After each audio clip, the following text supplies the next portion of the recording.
I started getting paperwork sent to me and things like that, and I started posting on him. He's commented on my Instagram, you know, starting, and I'm going back and forth with him. But I know for a fact he's not what he says he is. The guy Pistol Pete around him is the one that he and, you know, that's why he thinks he's tough. And Jadakiss, you know, another one, never cracked an egg. Joe cracked the dawn, has never been a rat in his life, has never told on a person in his life. I kill myself before I tell on somebody. They said that he cooperated in 1991 on a case, and there's always been bad word on him, from what I was being told by a lot of guys from his area that were reaching out to me. You know what I mean? And they said how he left Big Pun's son, how he left the family in a shelter, took all their money, you know, just a bad person. And, you know, he claims to be this great guy, and he's just not. You know what I mean? He's a total fraud.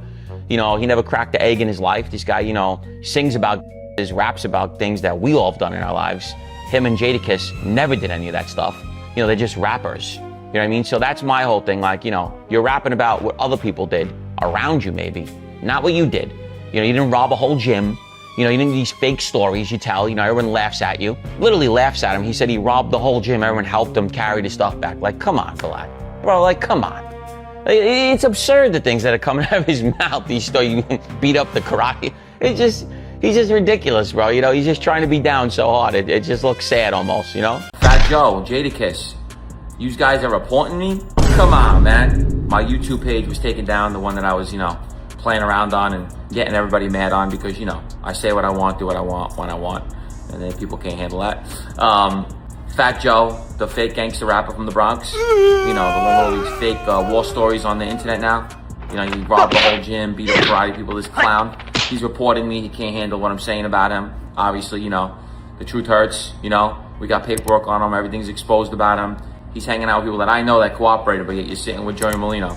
Joey Molino knows it, and he's all sitting together. Like, I'm about to expose that real soon, too. They're dying for me to go away, and it's never gonna happen, okay? What do you do when an ex-mob enforcer starts putting your name on blast? Gene Borrello, who was once tied to the Bonanno crime family, is now taking his story over to Vlad TV, and he's coming straight at Fat Joe. But here's the twist. Gene has his own cooperation history, so the internet is already questioning how much weight his words should carry. Now, Fat Joe is in a weird spot. Does he ignore it and let Gene keep talking, or does he respond and turn this into an even bigger back and forth? Because Gene isn't just criticizing Joe, he's throwing serious labels around and challenging the image people have associated with him for years. And Kiss got dragged into it too. Gene is basically questioning whether Kiss was ever really involved in the kind of street life some fans connect to rap culture. But that opens a bigger conversation. Does a rapper have to live every bar they spit, or is music still storytelling and entertainment? So now the question is whether Gene Borrello is exposing something meaningful, chasing attention, or doing a little bit of both. Either way, this situation just got messy. Now, if you're new to the channel or you've been rocking with us, welcome to Dripzine. Smash that like button, subscribe, and turn on those bell notifications so you know every time a new video drops. Now let's get straight into this one, because Gene Borrello's name alone already makes this conversation messy. We're talking about a former mob associate who later cooperated with authorities, so naturally people are asking how much weight his accusations should really carry. Does cooperating suddenly erase everything somebody did before that? Not necessarily, but it definitely changes how people look at the messenger when he starts calling other people out. And that brings us right back to Fat Joe. Are we supposed to take Gene's claims as fact just because he says them with confidence? We've already seen supposed paperwork connected to Joe get pushed online before, only for people to challenge it and question whether it proved anything at all. Now, Fat Joe has definitely been accused by critics of adding extra sauce to some of his old stories, but that's completely different from proving somebody cooperated with authorities. Until something solid backs that up, Gene's words are still claims, and that distinction really matters here today too. I've heard the claims, but we still haven't seen anything concrete. And when it comes to Kiss, people already know Kiss never built his name around being some prison yard gangster. That was never really his lane. He came from a solid home, went to Catholic school, and his reputation came from bars, not catching cases. But Gene Borrello took his story over to Vlad TV, and now he's doubling down hard. He keeps pointing to what he calls paperwork and continues claiming Fat Joe cooperated, which is exactly why this conversation keeps getting louder. Because over the years, Fat Joe has heard plenty of rumors attached to his name, but people still debate whether anything credible ever backed them up. Paperwork sent to me and things like that, and I started posting on him. He's commented on my Instagram, starting, and I'm going back and forth with him. And then I did something on YouTube on him, on my pick thing I was just, playing around on. And he reported me and got me taken down. So he couldn't handle it, the stuff that I was putting out about him. They said that he cooperated in 1991 on a case. And there's always been bad word on him, from what I was being told by a lot of guys from his area that were reaching out to me. You know what I mean? And they said how he left Big Pun's son, how he left the family in a shelter, took all their money, just a bad person. And, he claims to be this great guy. And that's the key difference here. Gene isn't just throwing random insults. He's standing behind his own version of events and daring people to challenge it. At the same time, Gene's own history includes cooperating with authorities after his time around the Borello crime family. So now the streets are looking at this sideways. Do you trust the former mob figure making accusations or the rappers he's calling out? That's where this gets complicated. And Gene wasn't finished either, because the disrespect toward Fat Joe and Kiss only kept getting heavier from there. Do you believe that? Because plenty of rappers take pieces of what they've seen, who they grew up around, and stories they heard, then turn all of that into music. That doesn't automatically mean every bar is a documentary. And with Fat Joe, his name has been connected to New York street culture for years, even though nobody is saying he's been living that same life for the last 2 decades. You know what I mean? He's a total fraud. He never cracked an egg in his life. This guy, sings about gangsters, raps about things that we all have done in our lives. Him and Jadakiss never did any of that stuff. They're just rappers. You know what I mean? So that's my whole thing. You're rapping about what other people did around you, maybe, not what you did. You didn't rob a whole gym. You didn't these fake stories you tell, everyone laughs at you. Literally laughs at him. He said he robbed the whole gym. Everyone helped him carry the stuff back. Come on, Vlad. Bro, come on. It's absurd, the things that are coming out of his mouth. These stories, beat up the karate. He's just ridiculous, bro. He's just trying to be down so hard. It just looks sad almost, It does. So, is Gene Borrello actually making a strong point, or is he just trying to tear down Joe's image?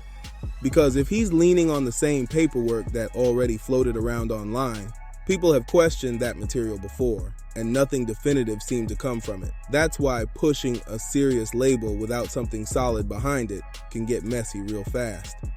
Well, me and Fat Joe, we go back to the mixtape days. I know there's always been rumors and so forth. I remember Cuban Link had this whole paperwork thing that he released on Fat Joe, and Fat Joe actually addressed it and said, yeah, I know some of these people that are mentioned, but this paperwork is fake. And then Cuban Link came back and said, yeah, I don't know if it's real or not. It might be fake. So right. I don't know if it's the same paperwork or not, but I've never known Fat Joe to cooperate.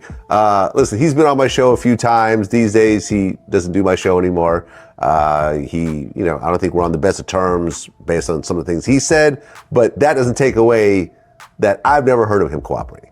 Well, look, I'll be honest with you. And there's real ones and there's fake ones, and I always keep it real. He's a total fraud.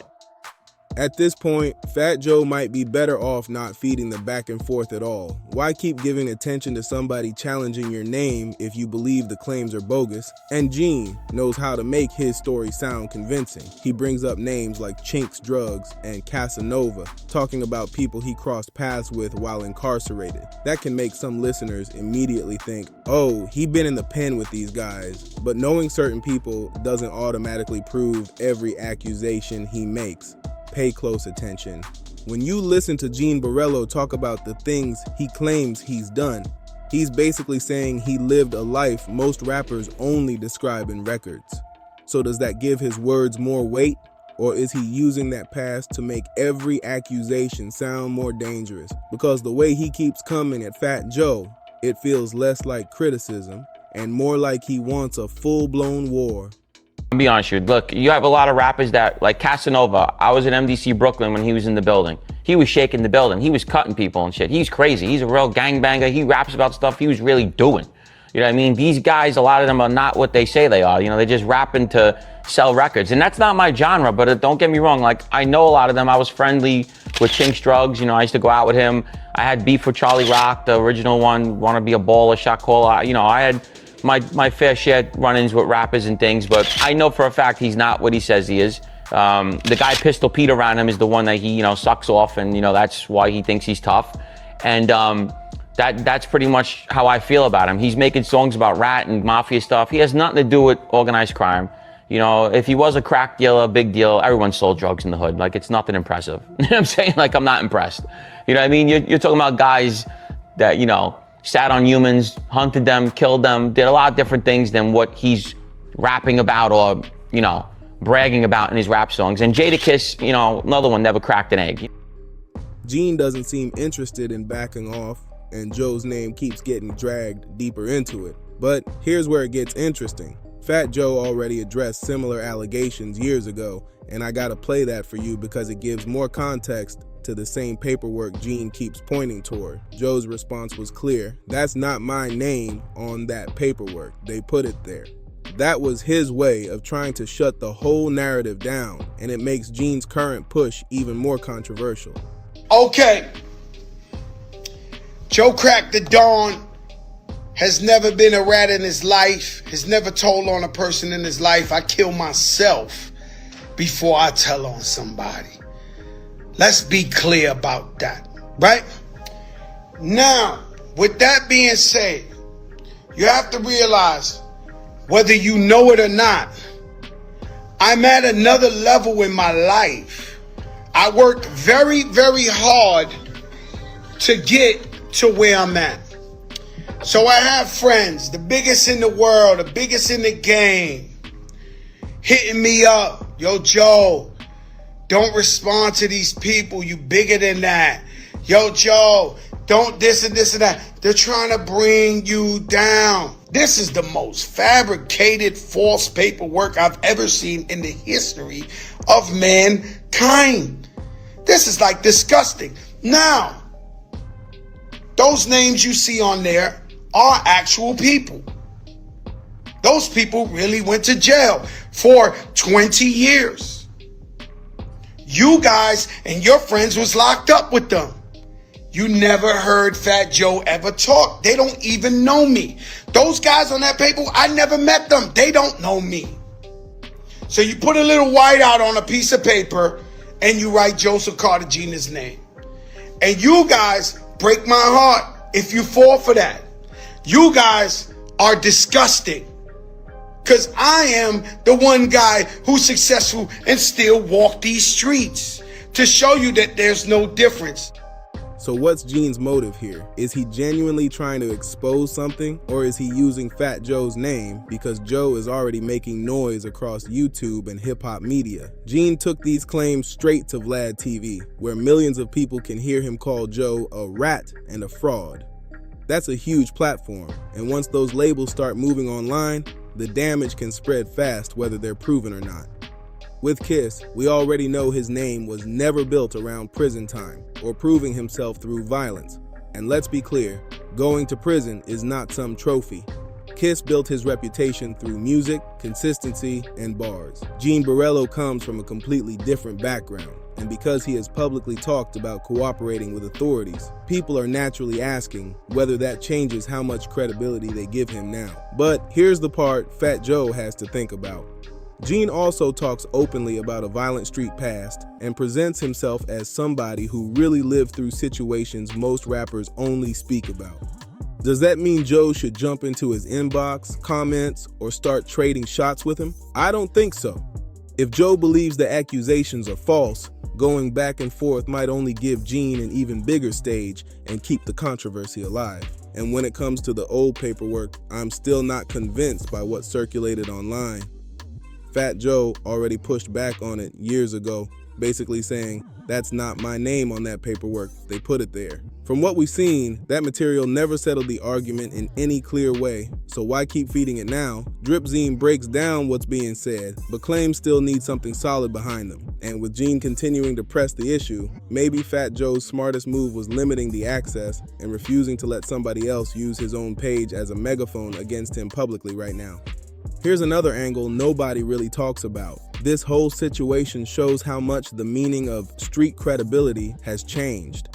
Back in the day, these arguments might stay between neighborhoods, crews, or people who actually knew everybody involved. Now somebody can sit down for one interview, drop a few names, question somebody's whole history, and suddenly millions of people are debating a story they weren't even around to witness. And that might be Gene Borrello's biggest advantage right now. He doesn't have to prove he can rap better than Fat Joe or Kiss. He just has to tell a story that sounds believable enough to make people question everything they thought they knew. That's powerful in today's internet game because controversy travels way faster than a correction ever will.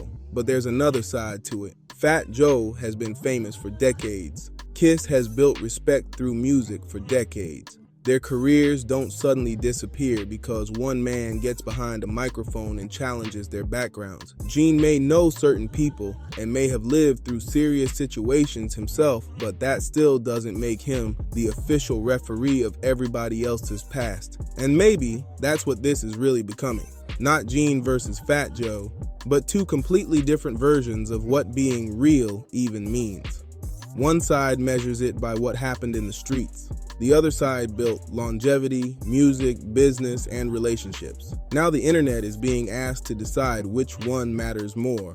And this is where Vlad TV becomes part of the story too, because that platform knows exactly how to get people talking. You put somebody like Gene Borrello in that chair, start asking about Fat Joe, Kiss, old New York stories, and suddenly every answer can turn into its own headline. That's the media game now. One interview can get chopped into 10 different clips, and every clip keeps the controversy alive for another day. So Gene doesn't even need Fat Joe to respond directly. Every time Joe's name gets mentioned, people start searching, debating, reposting old clips, and digging through old rumors again. That's why silence can actually be the smarter move sometimes. The internet loves to act like somebody not responding means they're scared or guilty, but sometimes responding just gives the other person exactly what they wanted. More attention. And think about Kiss too.